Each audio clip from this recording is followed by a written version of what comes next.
the law changes, the regulator will follow the law. So that is very important. That is why when laws are being made, it is important that we take interest as citizens, because those laws eventually, when implemented, come back to affect us. So the text I pulled says that freedom of expression, while a fundamental right, is not absolute and can be restricted under certain circumstances.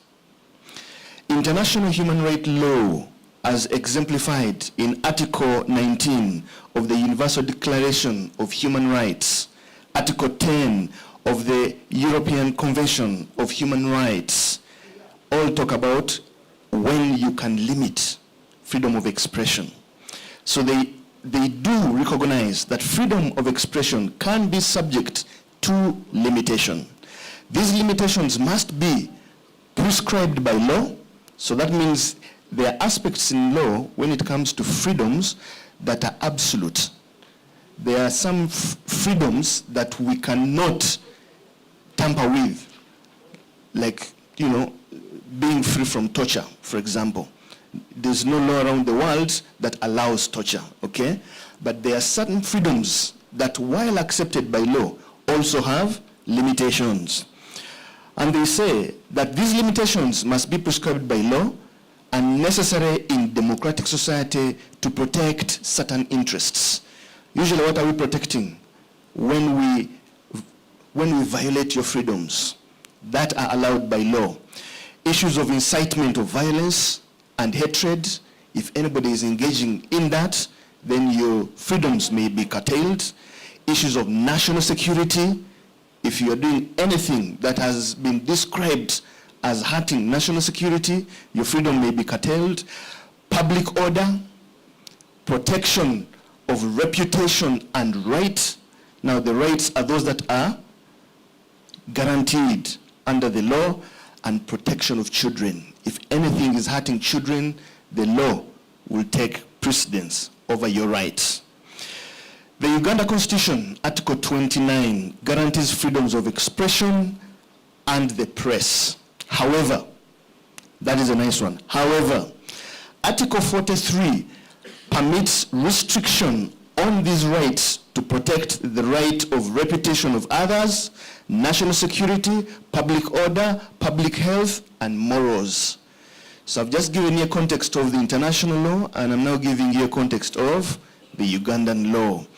So when you see us basically regulating, we're trying to balance the issues of freedom, but also their restrictions. That's what we regulators do.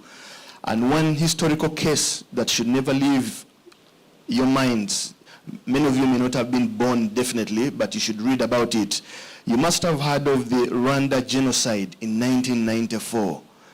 That genocide was started by acts of hatred, messages of hatred that were spread through radio, announcements and discussions. And that is why we do regulate. But the debate that was here was really very interesting. And that's why I want to take you back to when I was probably your age. This December, I will be 50 years old, but I was not born 50. So at one time, I was as young as you are, and at one time, you will be as old as I am, isn't it? But at your age, I was really full of questions, and I was usually unsure of myself. I was very curious about the world. And I remember one day standing in a class, and it was during a heated debate on whether technology was making us smarter or lazier. That was the debate. So I also stood nervously, my hands were shaking a bit, I spoke, with a bit of a mumble, my heart was pumping. But at that moment, I felt that something had changed about me, that I had a voice, and I thought that mattered. And ladies and gentlemen, that feeling is the reason we're here today for the debate, because you have a voice, right? So, on behalf of the Uganda Communications Commission and the Executive Director, it is my honor to welcome you to the East Uganda chapter of the UCC debate series. This is the third stop on the national journey that began in Fort Portal, continued in Lira, and will also soon be in Kampala, and that's where we'll also have the grand finale. And let me tell you something up front here. You are not here just to compete. You are here to lead a conversation. And that conversation is about your future. And that is the digital world. Somebody will ask themselves, and I think it has been answered here in this morning, why are we here? The internet is not just a place for fun cat videos and dance challenges. There is a dance challenge I see on TikTok recently, an elderly gentleman and the son. I think the son is some kind of a musician. They have some crazy dance they are making that has hit the entire world, and everybody is following with that challenge. For once, I realized that Ugandans were also coming up with something that can interest the entire world. And these are things we love, and yes, I think they're good for us. But also we should know that the internet is a powerful space where ideas are shared, identities are shaped, and the future is built. But it is also a place with risks. I've heard you talk about cyberbullying this morning. There is misinformation, there are scams, there is abuse on the internet. So at the Uganda Communications Commission, we believe that digital safety is not optional but essential, and the best way to promote that safety is to start with you guys here, the youth, who live and breathe the digital world every day. So we launched this debate series as part of the ICT Youth Empowerment Program at UCC, not just to talk to you, but to listen to you. You are the biggest users of digital platforms, and it is only fair that your voices shape the rules, the tools, and the future. If I may quickly give you some numbers to think about. In Uganda today, more than 7 in 10 internet users are under the age of 30.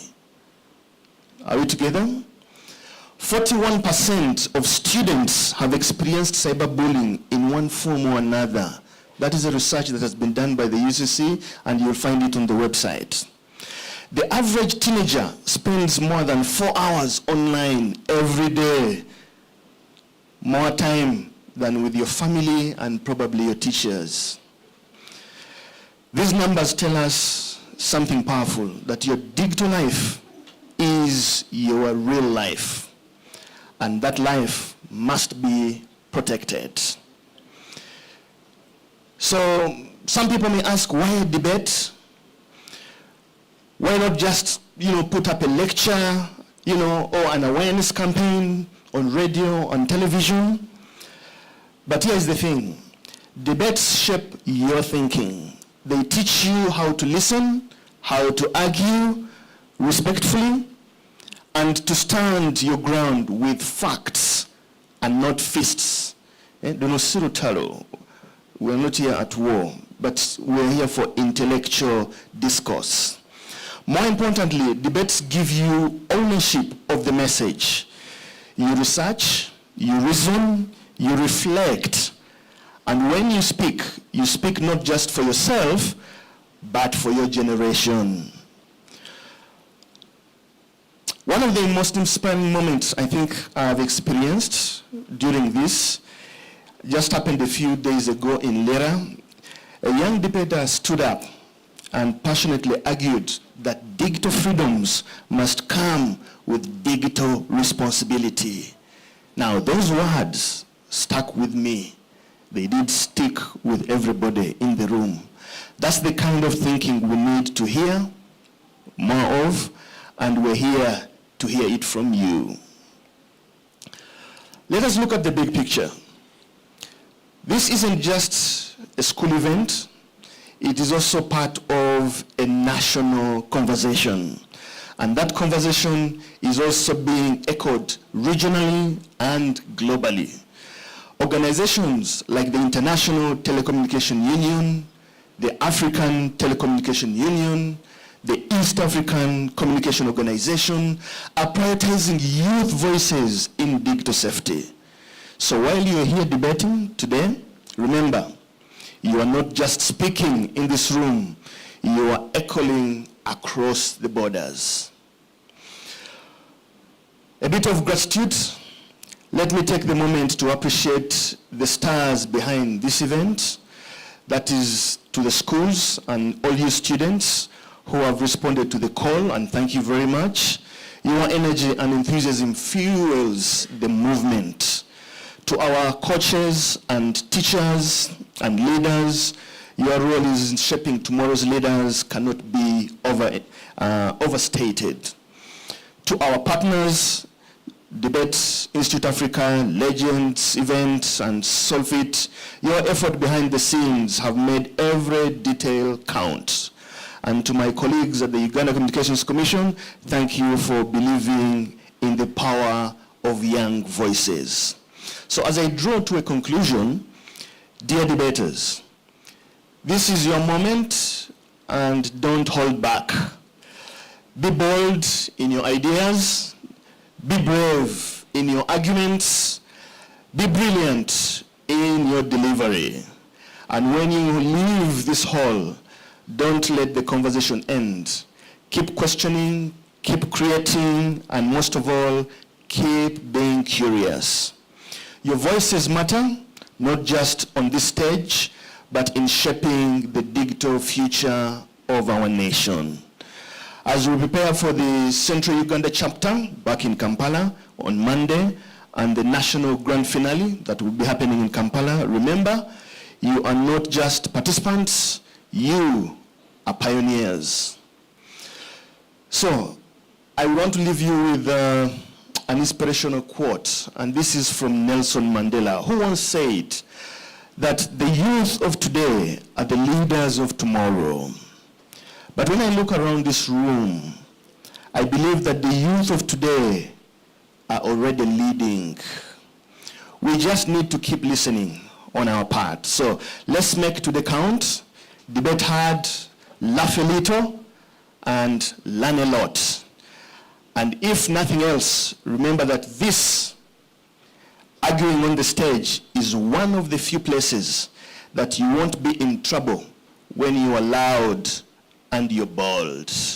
So go for it, and good debating. Thank you very much.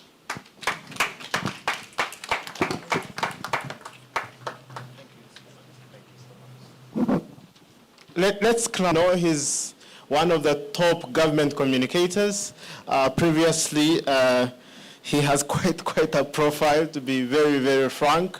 He has worked as an Assistant Commissioner for Public and Corporate Affairs at the Uganda Revenue Authority, has worked at the UCC in the Consumer Affairs Department as head and manager.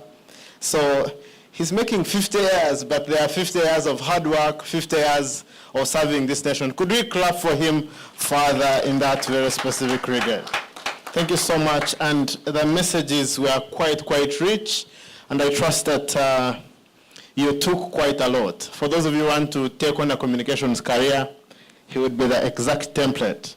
We follow you on Twitter, the way you boldly represent the values, ethos, and messages of your institution is nothing short of charm.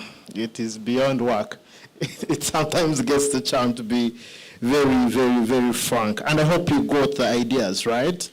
And I don't know what to recount because I was taking notes. I'm even figuring out which one do I focus on. But I hope you picked your tree. Me, I picked the entire tree. I didn't pick the leaf. I hope you picked it all. But just as a summative, your digital life is your real life. And that life must be protected. Your digital life is your real life. Can you repeat that? Your digital life is your And it must be? That's right. The last one, digital rights must come with digital responsibility. Oh, so that's quite bold, and that's perfect. So debaters, debate is a type of speech, eh?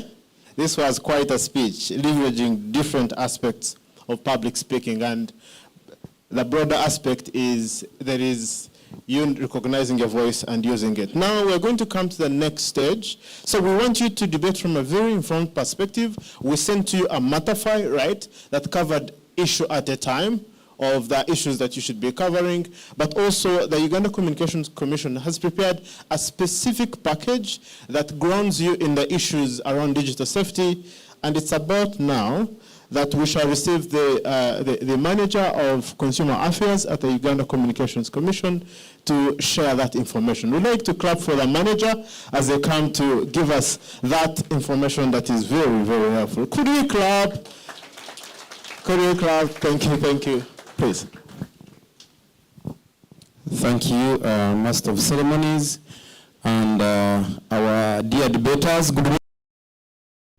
Good morning. I want to feel the energy. Good morning. Beautiful. I'm happy to be here today to listen to our beautiful debaters, like our representative of the ED has mentioned. We've been moving around. We finished the eastern region, the western region. We finished the northern. Here we are in the eastern to get who will join the session that we are going to have on Monday for Kampala, and then we shall meet in the grand finale in September, just before you start your third term. So I am here to give you some tips on digital safety, because my colleague has really put it in a very good way. Your digital life is actually real life now, because we know you're on platforms. You may not have these phones in school, but surely we know, and we cannot hide any further. We know that you access them. We know that you're on these applications, and as the Commission, we feel it's important that we have a discussion with you and guide you younger people on how you can be responsible when you are using these platforms, all right? Good. Am I communicating? Perfect. So I don't want to take it for granted that you... when you reached in the north, I was surprised when I asked one student what UCC is. We were at Komboni, and he said it's Uganda Komboni College. Can you imagine that? But not only that, one time we were having an event like this in Tororo, and then somebody said that it is Uganda College of Commerce, because they have that institution in Tororo. So UCC stands for Uganda Communications Commission, and this is the one that regulates the telecom service providers like the MTN and the Airtels of this world. It is the one that regulates the broadcasters, the TV and the radios and the content that run there, and also the infrastructure that runs the communications, like the tower companies. Of course, not forgetting the post and the courier, the buses that carry your parcels, the envelopes that you share with your colleagues. We have branches. My colleague was here. He told you he's the manager for the Eastern region, so we are at his home, okay? But we also have, so he sits in Mbale. That's where the office is for the Eastern region. But we also have an office in Uguru, we have an office in Masindi, we have an office in Mbarara, and then the headquarters is in Kampala. Okay, what's the mandate of the Uganda Communications Commission? Number one is to give licenses, like I've mentioned. We give licenses to these companies that bring you services, that bring services to you, to protect you, all right? And that's why we are here, to really talk about issues of digital safety, on how we can protect our consumers. Now, you the younger people, how you can be safe when you are on these platforms. So basically we do a lot of education, we do consumer empowerment, And one of it is like this debating that we are having. So we have several platforms that we use when we are discussing and engaging with the people. We have a toll-free line. When you have challenges with the service providers or the service that we regulate, you can call us. The number is 0800 222 777. You don't need to have airtime. If you have a pen, you can write this number down because you may need us anytime. 0800 222 777. Okay? We also run a lot of programs on radio, on TV. We do my health camps.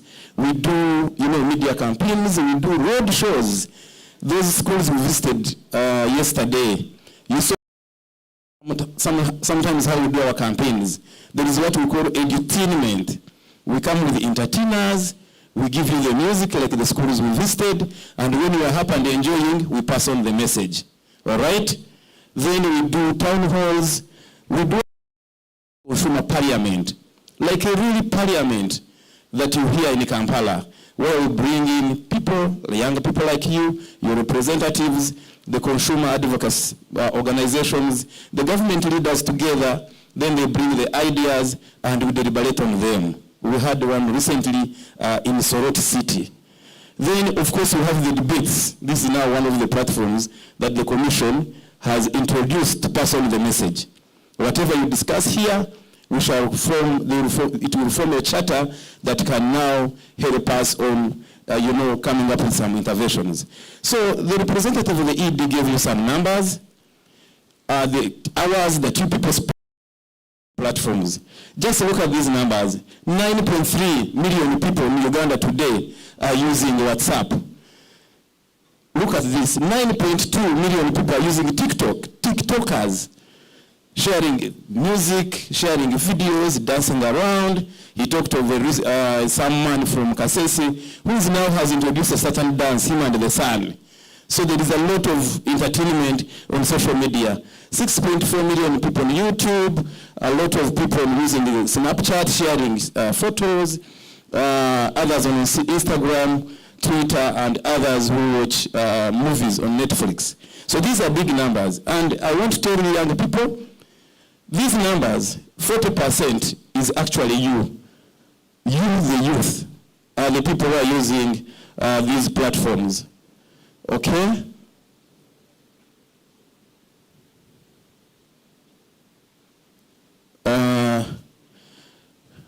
Media, please help me. I think this thing has run out of battery.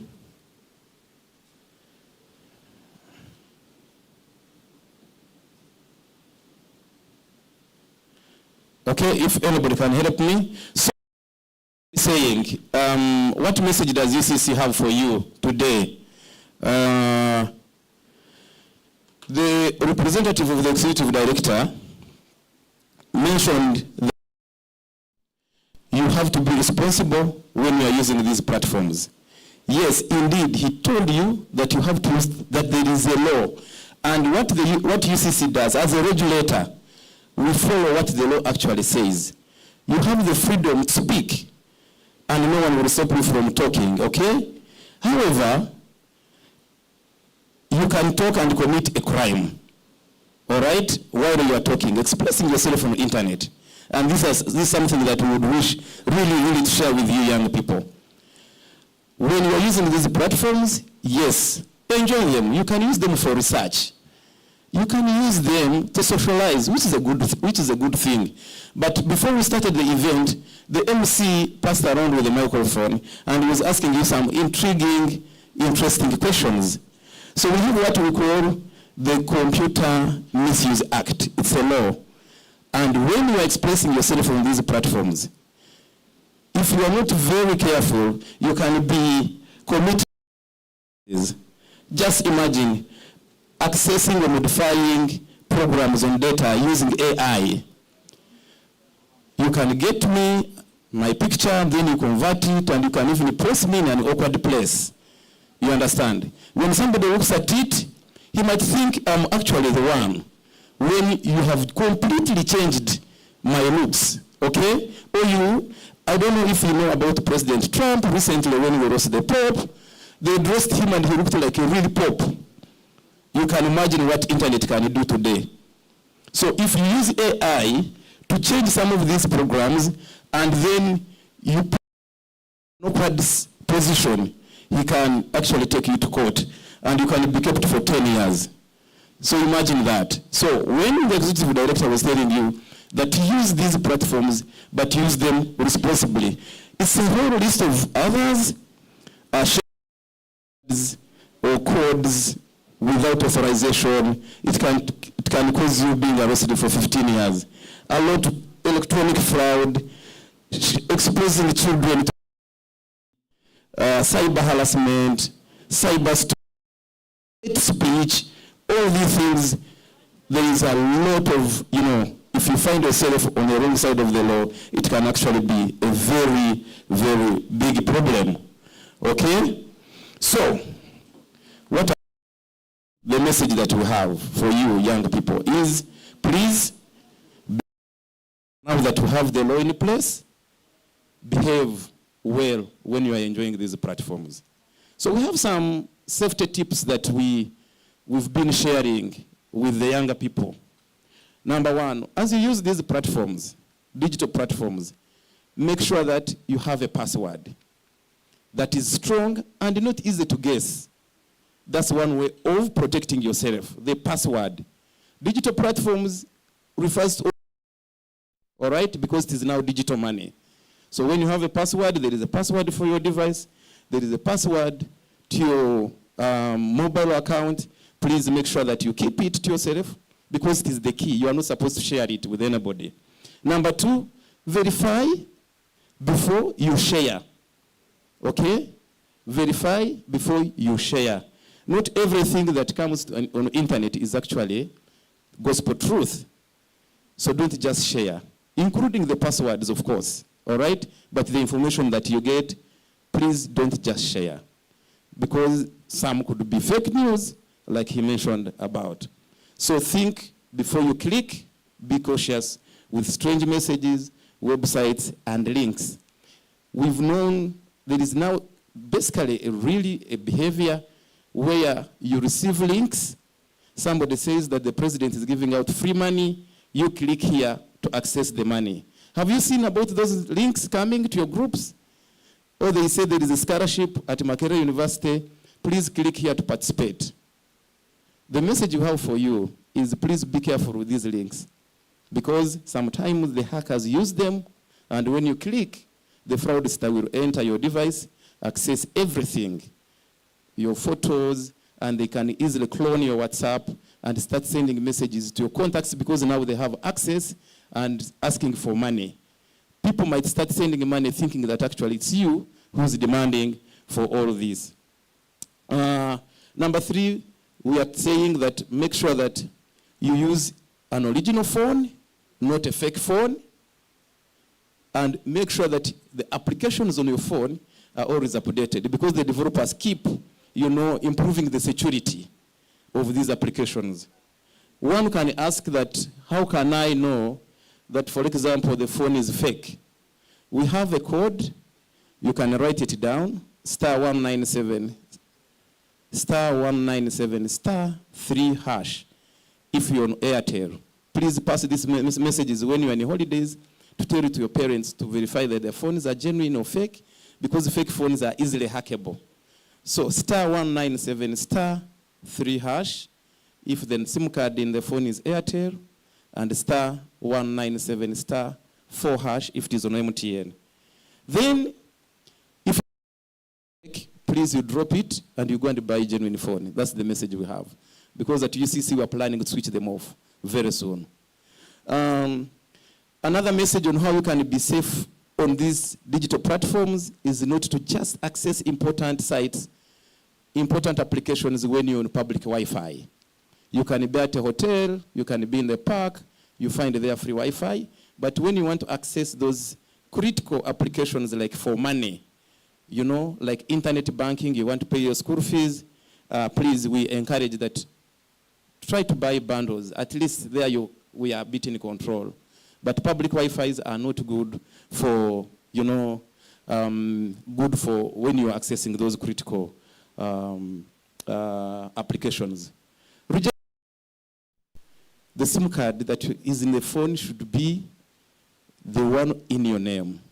We are talking of issues of safety now, because we've seen situations where somebody is called Jane. When you are sending money, it brings John. And the person is comfortable and says, it's okay, so and so helped me to register the SIM card. By that time, I did not have a national ID. But the message we have for you young people, please, it is very dangerous to be using some other person's SIM card. You understand? Or if your NIN is being used by another person, okay, using another SIM card, if you commit an offense, then it's you who have committed it. So the message we have as UCC is to protect people to be safe on the digital platforms. So that's one way of, protecting you. Report stolen SIM cards or SIM cards for the deceased. Please report them and take them back, because that's what the fraudsters are actually using to defraud you. I've talked about the fake phones, and I end with this slide that gives you some shortcodes which you can use to keep yourselves safe. I have given you the *197 *2 hash if you are to know, for example, the number of SIM cards that are registered under your national ID. We know for sure that it happens. Sometimes you go to register with these agents. When they are registering, they say that it has not worked well. When you are putting your fingerprints, they say it has not worked well. Please put again. When you put again, they can remain with another SIM card. They say, let us clean again. You put again third time. By the time you get out of where you're registering, you think you have carried one SIM card, but you've left 6 more other SIM cards, which can be sold to the fraudsters. All right? So we have these codes, which the numbers that may be registered under your NIN and you are not aware. Please, you go to the service providers and they switch off those SIM cards. Like I mentioned, if somebody commits a crime and he's using your SIM card, you are in trouble, all right?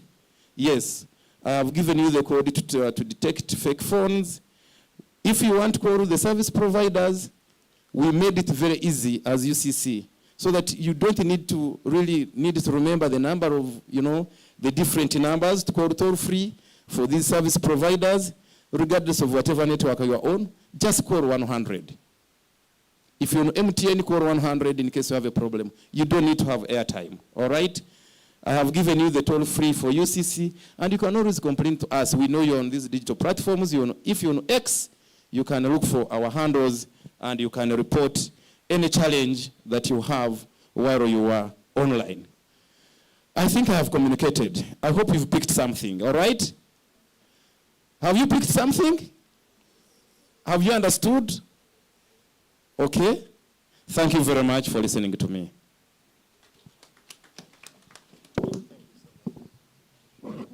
All right, thank you. The yes was quite broad, so I want to get some quick thoughts. Thank you so much, the manager of consumer affairs at the Uganda Communications Commission. How many of you are consume digital services here?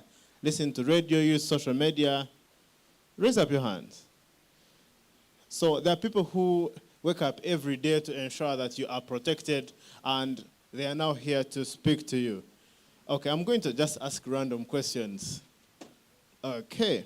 So when you call 100, right? 100, what does that number mean?